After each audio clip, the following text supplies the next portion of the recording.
Dormir toute la nuit est une façon de parler car en réalité, ce n'est pas le cas.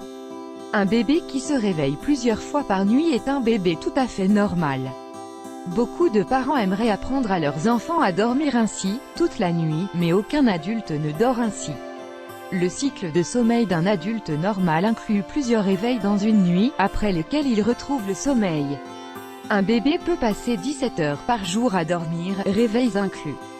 Il n'y a donc pas grand-chose à leur apprendre sur le fait de bien dormir, au contraire, ils savent très bien le faire. Que devons-nous savoir sur le sommeil des enfants? Le sommeil est un processus naturel chez tous les êtres humains. Dans le cerveau du nouveau-né, les cycles de sommeil durent de 2 à 3 heures. Le fait est qu'une fois réveillé, il n'arrive pas à retrouver le sommeil et pleure. Durant les 9 mois pendant lesquels il était dans le ventre de sa mère, il passait une bonne partie du temps endormi. Il alternait entre sommeil et alimentation à travers le cordon ombilical. Lorsqu'il se réveillait, il entendait le cœur et la voix de sa mère. Puis il se rendormait. Lorsqu'il naît, on peut dire littéralement qu'il se réveille. Le nouveau-né se réveille, pleure et après avoir mangé, il se rendort. C'est ainsi que tous les nouveau-nés passent leur journée. Si le bébé est allaité, il aura digéré le lait environ 20 minutes après le repas. S'il n'est pas allaité naturellement, il lui faudra quelques heures pour digérer. Ensuite, il se réveille et cherche de nouveau sa mère pour recommencer le cycle. Voir également 5 idées pour une chambre plus accueillante et saine. Mon bébé dormait, mais plus maintenant. Durant les 2 premiers mois de vie du bébé, le sommeil a tendance à être tranquille, mais à partir du 3e ou 4e mois, il devient plus léger. C'est à ce moment-là que le bébé se réveille plus souvent. On reproche cela à de nombreuses mères, en pensant qu'elles n'ont pas appris correctement à leur bébé, alors que ce type de sommeil est normal chez tous les bébés qui développent leur cycle de sommeil. À 8 mois, le sommeil du bébé atteint toutes les phases, les 4 phases du sommeil lent et la phase du sommeil rapide. Cependant, il n'a pas encore la durée ni la périodicité des adultes. À 3 ans, le sommeil de l'enfant est le même que celui d'un adulte. Mais ce n'est qu'à partir de 5 ou 6 ans que l'enfant aura surmonté toutes les difficultés pour dormir toute la nuit. Que faire pour dormir toute la nuit? Il est normal que les parents se demandent s'ils agissent correctement, si quelque chose d'anormal arrive à leur bébé, car ils n'arrivent pas à dormir et pleurent. Toutefois, une atmosphère chargée en préoccupation, en anxiété et en tension est le pire scénario pour arriver à dormir toute la nuit.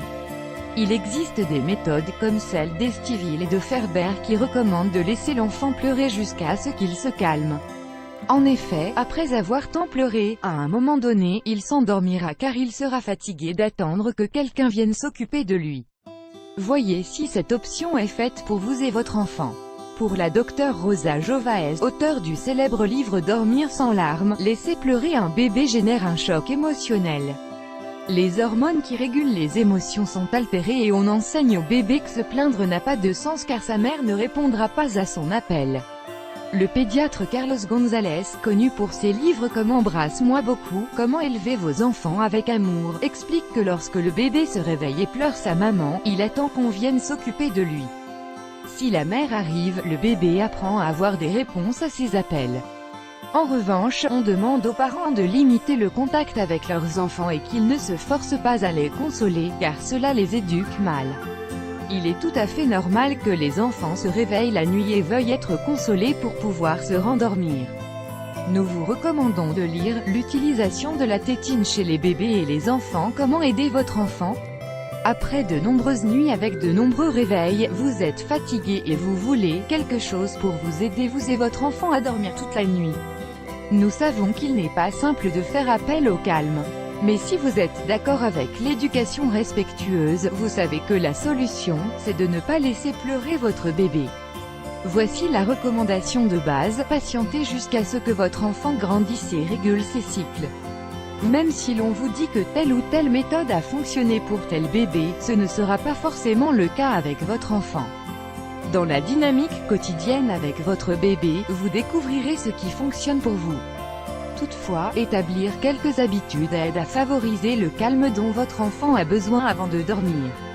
En voici quelques-unes, faites-lui prendre un bain tiède avant de dormir. Évitez les jeux ou les mobiles lumineux dans le berceau ou le lit, car ils réveillent son attention. S'il a plus de 2 ans et qu'il regarde la télévision ou joue sur la tablette, faites en sorte que son utilisation n'excède pas 1 heure par jour. Quand un enfant est très fatigué, il aura plus de mal à trouver le sommeil. C'est pourquoi la sieste est un très bon recours. S'il n'aime pas l'obscurité ou qu'il en a peur, laissez une veilleuse allumée. Évitez de vous fêcher, de le reprendre ou le punir avant d'aller au lit. Associer le sommeil à la punition est une très mauvaise idée. Adoptez un rituel pour aller au lit.